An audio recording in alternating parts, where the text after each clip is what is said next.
what? The dog's food's going to be delivered. Okay, so hey Celeste, we're live. Everybody knows your dog food is going to be delivered. Yeah, so we're gonna have a reactive dog moment during our live. That's okay. So good morning, everybody. Welcome to our reactive dog question and answer session today. My name's Laura Hunter, and I am the owner of Leash Dog Training, and I'm here today with Celeste Gagnon, who teaches puppies, games to train, and reactive dog classes with me. So we thought today that we would make this super simple and just go through some of the most common questions that people ask us about dog reactivity and hopefully come up with some answers. So if any of you who are listening have some questions of your own, please just type them in the comments and Celeste will pick them up and we will do our best to answer them. We can't answer really specific training questions on here, but any other general type questions we'd be more than welcome to have today. So Celeste is just going to go through the list of the common ones that we get, and I will come up with some answers. So Celeste, what's our first question? The very first question is always, do I have an aggressive dog? Oh, yes. Okay. So, and our answer always is, no, you don't have an aggressive dog. But what you do have is a dog that's probably displaying aggressive-like behaviors. And to us as humans, those are aggressive-like behaviors, but not necessarily to the dog. We have to remember that all behavior is simply communication. And so our dogs are just trying to express how they are feeling in that situation. And since most of them are emotionally upset, that's why you're seeing those aggressive looking behaviors. Pretty much in any reactive dog situation, our dogs are feeling one of two emotions. And we found from experience in our program that the majority of dogs are simply frustrated. They can't get to other dogs, they can't get to other people, they can't get to things in motion that they would like to chase. And so they're frustrated because they want to greet people, they want to go play with other dogs, they want to chase, and they cannot get there. So they want to decrease the distance between themselves and the trigger, and they can't, so they are expressing frustration. And the other group that we see are the fearful dogs. So they have the opposite issue in that they can't get away from other dogs. If they're afraid of other dogs, they can't get away from people if they're nervous about strangers. And they can't get away from anything that they're afraid of, buses, loud noises, So what they're trying to do is increase the distance. And since they're on a leash, their choices are very much constrained. So they have the option of fight or flight when they encounter fearful triggers. And since they are constrained by a leash, they have no flight option, so their only defense is a good offense. So they do go on the offense and tend to look aggressive so that they can increase the distance between themselves and the trigger. So there we go. Question number one. Throw another one at me, Celeste. So should I correct or punish them for acting this way? No, absolutely not. I know that there is there's a lot of stuff out there on YouTube about correcting dogs' behaviors to eliminate those behaviors. But in most cases, your dog is expressing an emotional response, not a deliberate behavior. And it's very it's not going to be effective to punish a dog for an emotional response that is not under voluntary control. So normally we use counter conditioning process for the fearful dog to help them feel better about the trigger, or we can teach frustrated dogs to offer more socially acceptable alternative behaviors. But definitely not fair to punish either either frustrated or fearful dogs, for being in situations that often we humans have inadvertently created. You know, in the case of frustrated dogs, maybe we've let them meet every other dog, you know, as puppies, and all of a sudden we're saying, no, I'm sorry, you can't. And, you know, for fearful dogs, we may have put them in a situation where we didn't realize that there was something that was frightening them. And so, you know, it's not their fault, you know, they're just trying to get away. I guess, Celeste, I'm going to throw in a question for a second that I always hear, is that a lot of people ask me, what actually is a reactive dog? You know, because we often, and we don't like using that term, you and I, but we haven't come up with a better term yet. So we're kind of, and it's a term that people throw about all the time, but, you know, people hear us talking and sometimes they look at us and they go, well, is my dog reactive? What's a reactive dog? And I think sometimes people are surprised at the answer. I think we did a whole Facebook Live on that not too long ago. So reactive dogs aren't limited to dogs on leash. A lot of the time when people talk about reactive dogs, they're talking about dogs that seem to react in a more social context, dogs that bark at people or dogs that bark at other dogs. But there are dogs that bark out windows at squirrels. There are dogs that run to the door and sounding like Cujo, you know, when there's a knock on the door. They don't even know what's on the other side of the door. There are dogs that charge the fence in the backyard. And sometimes there are dogs that just simply want to chase bicycles and skateboards and cars and trucks. So to try and sort of define what reactivity is, I'm going to refer to my hero in life, which is Dr. Chris Pockle, who's a vet behaviorist, and he seems to get into every one of my live Facebooks, so I always mention him. But he had a really great sort of way of defining reactive dogs, which are, a reactive dog is a dog that's very easily stimulated and very rapidly escalates into that over-the-top behavior, lunging, barking, you know, panting, pulling, you know, all those behaviors. Their response is very intense, and they often have a very slow recovery from that intense response. So, you know, it's dogs that can't regulate their arousal levels, and they tend to react first and maybe think about it later. And certainly we, you know, I have 3 dogs. One reacts to dogs, so everybody refers to her as the reactive dog, but the other 2 just react to squirrels and squirrels and deer and turkeys in the backfield and new recycling boxes on the road, and they're just as reactive, but nobody refers to them as reactive dogs. So it's not just limited to the social situations. Yeah, so anyway, I just wanted to slide that one in. Do you have another question for me, Celeste? Will the behavior go away by itself? Ah, yes, that's everybody's hope and prayer. No. Life would be so easy. No, we wouldn't have a program, but that's okay. We'd be happy about that if everybody could just, you know, get that behavior. You know, if we ignore it, will it go away? And we think that about a lot of dog behaviors, or we wishfully think that about a lot of dog behaviors. So no, it won't go away, because in both cases, in all cases, if the dog is allowed to practice the behavior, especially if they're trying to increase distance between themselves and a trigger, it works. And so the more they practice it, the stronger the behavior gets, and it's reinforced because it works. So even the frustrated dogs, we often see dogs pulling and lunging towards other dogs, and either the owners can't stop them or they want them to go meet, so they let it happen. So no, you can't just ignore it. It's not going to go away. Sorry. Okay, so here's a question that popped up in the comments. Thoughts on taking a reactive dog to a dog park? She's great with the neighbors' dogs.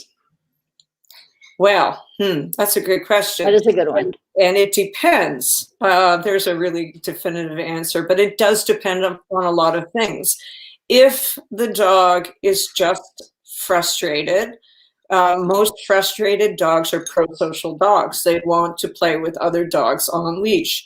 And you and I both have met many, many dogs in our program who were absolutely fine off leash. Mm-hmm. But the minute we put them on leash, they displayed that frustrated behavior. And I know that people worry. A lot of people who have dogs who are reactive on leash to other dogs are very much afraid to try that out, to take them off leash and see how they are with another dog. And I totally understand that. If you know, if your dog has a history, and that's the defining criteria for us in the program. My first question is usually, can your dog play off leash with other dogs? And if the answer is yes, absolutely, let them go to the dog park. You know, the interesting thing is you might have on the other hand, there's so many ifs and buts to you might have a fearful dog who is totally fine with the neighbor's dogs because they've grown up with them, but maybe not totally fine in a group of strange dogs. So I don't think the dog park would be the place to test this out. If you're not sure, it's not a good test case. What I would be inclined to do is, first of all, I would be inclined to condition my dog to wear a muzzle so you don't have to worry. And then I might be looking for a couple of really sort of bomb-proof dogs, not just the neighbor's dogs, some other dogs to maybe introduce my dog to. But I would definitely, if you're not sure, a muzzle is a really good management tool for making sure nothing untoward happens. You know, and dog parks, you know, there's lots of social issues in dog parks. I might be looking for dogs outside those dog parks. As I said, bomb-proof dogs, daycare dogs, or, you know, even a daycare where they could introduce your dog to a couple of really well-seasoned dogs in a safe situation, in a controlled situation might be a better bet. I wouldn't be just taking my dog to the dog park and throwing them in to see how they do. Yeah, dog parks are tricky because you don't know the other owners and the other dogs. Yeah. But I'm guessing, like, if it's a neighborhood dog park and you know everybody who's in there, possibly, yes. That might be more of a controlled situation. Yes. Yes. You know, if you went there, you know, if you went one day off peak and you arranged for, you know, like you said, a couple of friends' dogs to be there, but just to throw them into a dog park, you know, and if your dog hasn't played with a lot of dogs off leash, they might be super excited, even if they're pro-social, they might be super, super excited about those dogs in the dog park. And so I would suspect their first few encounters with those dogs might be really, really over the top, which people often interpret as inappropriate. You know, we've seen that here where dogs are just so excited to play, even in the puppy program on Saturday mornings. We've seen those over the top puppies who just sound horrific when they're off playing with their friends for the first few minutes because they're so wired up about it. And we spend a lot of time explaining to people that no, they're not being inappropriate. They're just being loud and overly enthusiastic. So there could be a lot of bad interpretations at a dog park. You know, as you said, Celeste, better to find a small group of people or a park where everybody knows your dog. Yeah, for sure. Okay. All right. So what will we talk about? Do we have another one? Well, we don't yet, so we can talk about the difference between online or in-person classes. So which program would be best for which kind of dogs? Okay. Well, there are pros and cons to all of the different programs out there. You know, there's in-person group classes, there are online classes, which we run, or there are private situations, and there are also board and train situations. I would start, let's get the board and trains off the table right away. If you are going to send your dog off to a board and train for any sort of behavioral issues, I would be very cautious. I would be asking a lot of questions, and I would be asking very specific questions about their methods of training. And I would want to see videos of what they were doing with my dog, because we both know that there are a number of board and train situations out there where they do use what we consider aversive methods, which are prong collars, shock collars. So I know there are some good board and trainers out there, though, that use positive reinforcement methods. So I would be very careful about that, because, as we said, we do not want to punish our dogs for those emotional responses, especially if in cases of fear. It's not going to improve anything. What it would do would be to suppress the behavior, but it's not going to solve things in the long run, because suppression doesn't last. In terms of the other experiences, the other situations we've done, or I've done all three. I have done in-person training with reactive dogs. I've taken people out. The problem that I encountered in that situation was that we didn't have a lot of control over meeting other dogs. I usually try and work outside dog parks, hopefully that all the dogs are in the dog park, and when they come out, they're on leash. So that was usually what I tried to do, but you would get the occasional person who would let their dog out of the dog park off leash, in which case you couldn't control the distance or the intensity of the trigger. And that happened a lot. And some days we went out and, oh gosh, there was no one at the dog park, and we couldn't find anybody in the neighborhood to work with. So it wasn't the most productive, situation, just to try and get out in the neighborhood and do it privately. We did group. You and I did group, and there are definitely advantages to group if you're a client, if you're a pet owner with a reactive dog, and you're not confident about working with them, and we totally understand that. It does help to have the in-person experience where we're right there with you to support you and coach you in the moment and offer that emotional support. The downside of bringing reactive dogs into a live group situation is that you're bringing 2, 3, 4, even more reactive dogs together. So chances are somebody's, going to react at that moment. And it's stressful for people working with the reactive dogs, because they're always worried, because their triggers are in the environment there, that your dog's going to, just go over threshold. I know I took my dog to a reactive dog group class, and the trainers were fantastic. I know the trainers, they're friends of mine, they were great, but my dog just couldn't cope because she couldn't get the distance that she needed in order, and that was no fault of anybody. She just couldn't cope because the distance was not great enough for her to not respond. And even if I could keep her under threshold, I was so busy doing that, I couldn't listen to what anybody was trying to teach me in class. And I think you and I found that even here at our facility, that we have a huge facility. We have an 8,000 square foot inside facility, and then people could use the outside as well. But by the time we got to everybody to a distance at which they were comfortable, you and I were running miles in class to communicate with anybody. We should have had those microphone amplifiers, so we could, because we had I forget which dog was. He was out the door. We've had many dogs who had to stay outside. Oh yeah, we've had them down the driveway. Yes. with other people in the arena.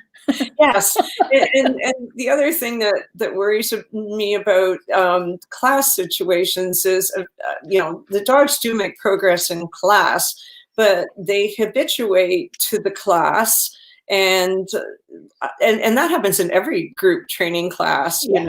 Your dogs habituate to the class.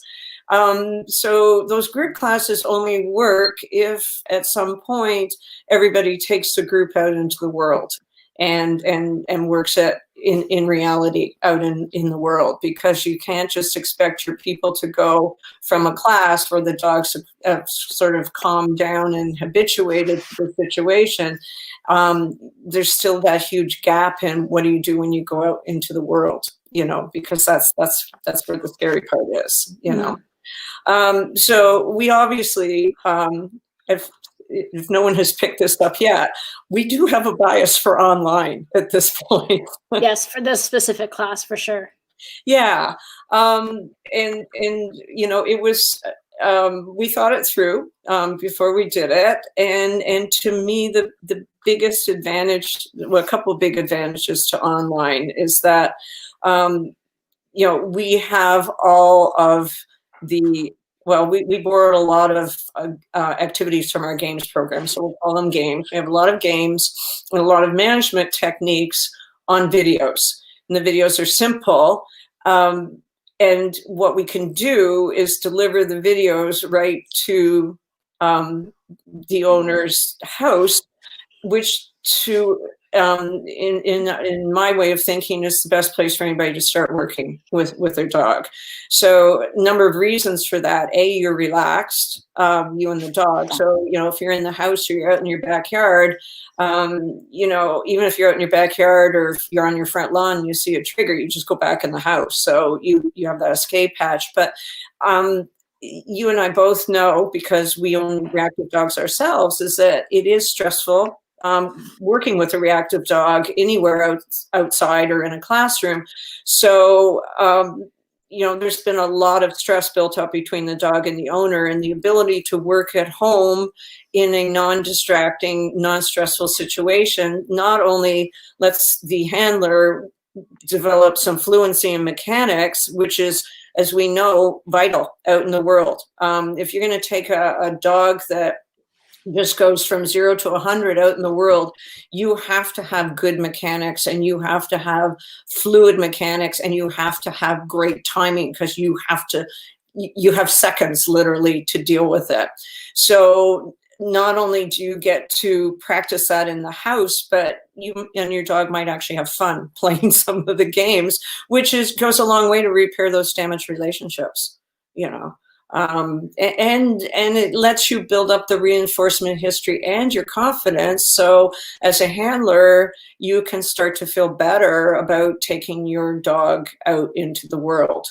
But you can't just hand people videos, and we know that. So the most important part of our online program are the Zooms, where we can sit down and talk to every one of our handlers, see where they're at, and give them a plan for getting out the door. And usually the plan for getting out the door doesn't involve going out and meeting dogs. So, we can send people out, we can coach them to get out there and just work with the squirrels in the backyard, or work with neutral distractions, walking, coming by your house on the front lawn. We're not expecting people to get out and meet triggers out in the world, but our focus is on getting the dog out the door, onto the neutral. So, you have to really take it step by step by step by step. And that's where we have to do a lot of coaching online to get people to do it step by step by step, and not rush it, but it is doable. And I like the fact that we are focused right away on getting out the door, as opposed to hanging out in a training facility for 6 weeks and then throwing people out into the world. So I think that tends to be the big advantage to the online program. Well, those are the advantages to the online program, I think. Yeah. And we'll be honest, the downside is that we don't have the in live on, one-to-one personal coaching. But we've managed to get around it through videos. A lot of people send us their videos, and we can coach them on their videos. I've also FaceTime people while they were on their walks. I've gone on walks with people through FaceTime and coach them in person that way. So to my way of thinking, the online just offers more support. And I think people have a hard time wrapping their head around the fact that we can offer more information and more support and get more conversations going with our people through online than we ever could in a live class. But hard to sometimes get people to wrap their head around that. I think that's the thing I like about the Zooms the most, is that we end up in conversation and everybody sees the shared issues that they have. We kind of brainstorm and solve problems all together for completely different scenarios that apply to everyone in the group, even variations. It's much more like a little supportive community when we do it that way. Yes. And the other thing that I like is that we know that for some of these dogs, just going through the process of specifically reducing their activity out in the world is certainly important, but some of these dogs need more than that. Mm-hmm. So we're putting in a lot of calming protocols, a lot of mat work for the dogs, and that's so easy for me to just add that into the program online, as opposed to taking an hour out of a live class and teaching those protocols. Well, you wouldn't be able to. No, we wouldn't be able to do that. And, we can offer, the big thing is that management is such an important issue.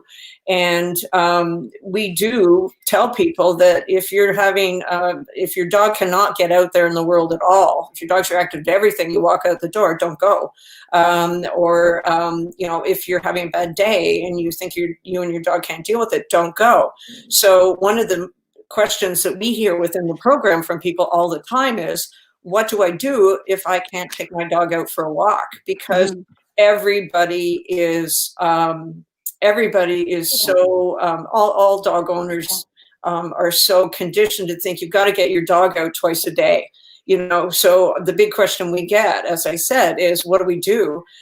We can offer them alternatives online through the program. So mat work, we can offer them scent, basic scent work. We can give them arousal up, arousal down games to play at home, so that people can still work at home and keep their dog mentally stimulated and enriched without having to slink out of the house at 2:00 in the morning when there's no one around, or go when it's pouring rain, or just go out and have your dog just go off on another dog and try and deal with it. So we can offer a lot of extras through the online program for dogs that need that and might not be able to go out in the world. I know right now we have a dog who really can't go on walks right now. So it was, and I was talking to the owner yesterday, and I said, that's okay. We can give you stuff to work on in the backyard, and we can give you some alternative activities. So it is. It is. We are pretty committed to the online program. Even when we all get vaccinated, I think we will still continue to offer the online because we feel it works. Mm-hmm. There's a couple other questions. We have one that popped up in the comments. Okay. I don't know if you want me to interrupt you or not. Sure. During the pandemic lockdown, my dog started to react to other dogs on leash only. He's fine off leash at the dog park. However, he still reacts on occasion on leash. So now I'm not sure if it's just frustration. Yes, I think so. So, but that's a good one, because I think a lot of people, their dog's behavior changed during this lockdown pandemic time. Yes, because nobody wants to get close enough to anybody else anymore for their dogs to interact and greet other dogs. So yes, I can completely see that happening, but I am pretty sure, because your dog can go to the dog park and interact with other dogs, that it is simply frustration on leash. I'll repeat it again, that when people tell me that their dogs do react on leash to other dogs, usually my first question is, how are they off leash? And if they're going to the dog park and playing with other dogs, it's simply frustration. On leash, you know. But there's a question that we hear a lot from people who have reactive dogs or who are in our program with reactive dogs is, it's almost the first question I hear from people is, when will I be able to let my dog, so if I take the program, when can my dog start to greet other dogs on leash? Mm-hmm. And that's an interesting question. And our answer usually is that our goal in the reactive dog program is not for your dog to greet other dogs on leash. Our goal is, especially if you have a fearful dog, our goal is that you can get out there in the world and that you can take your dog for a walk, and your dog can learn to disengage from those other dogs that it sees and focus back on you and calmly walk past them. And that's our goal in the program.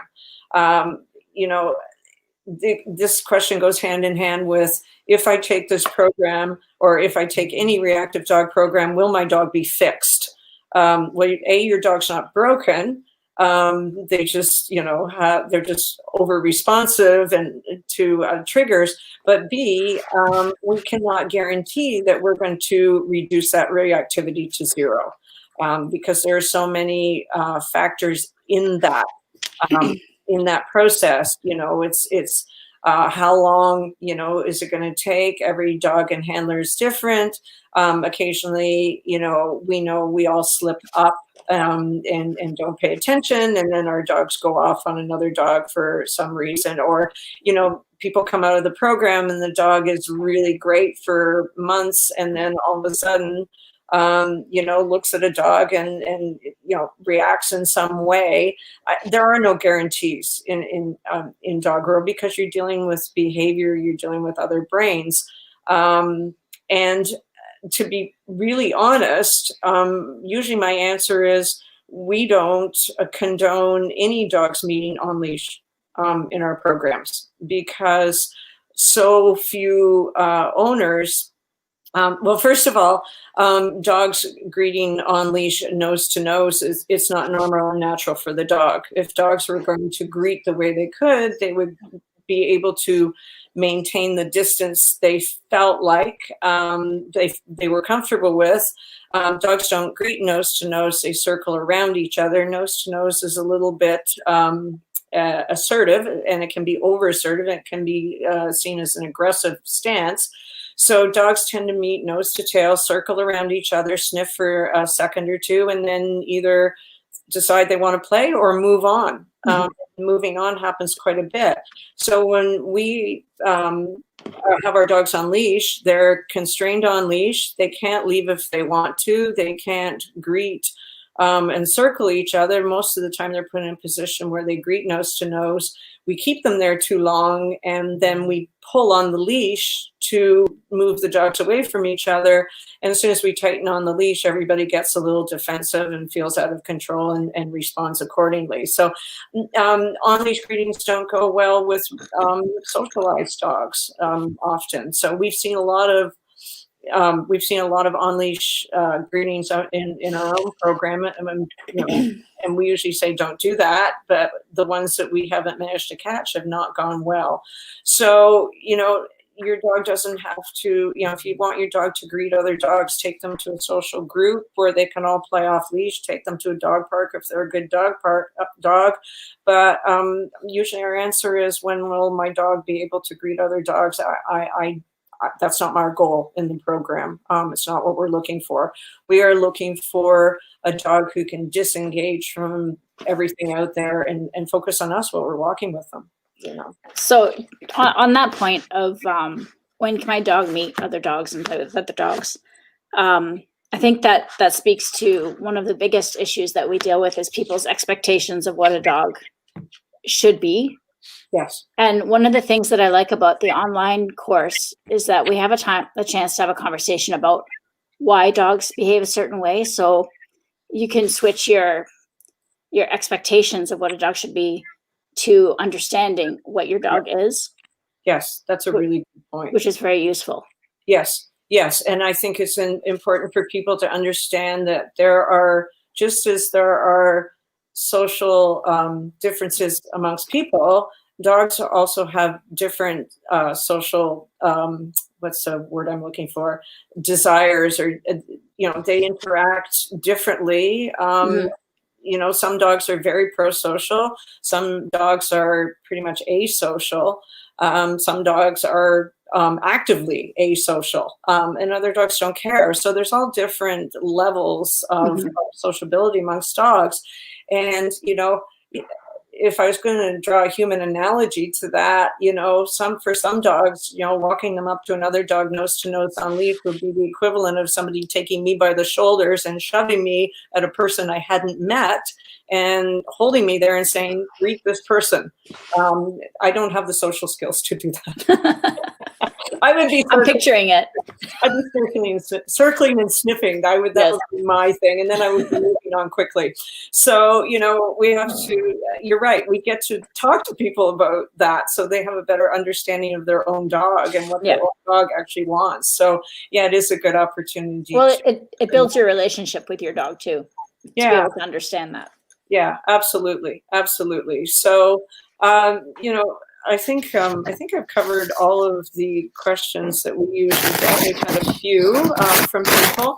If anybody has any more questions, feel free to put them in the comments for sure. And as I said, we can't really offer answers to specific training issues, but you and I are more than happy to talk to people and give them a better understanding of what reactivity is about and how to deal with it. And I'm hoping that's what we did today.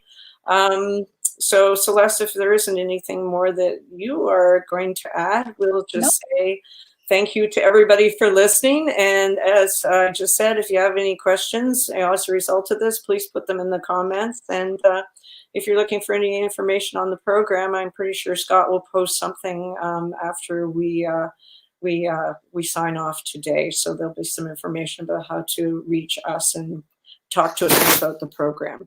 So anyway, everybody have a good day. Thank you for joining us, and stay safe, everybody. Thank you. Thanks, Celeste. Take care. Thank you.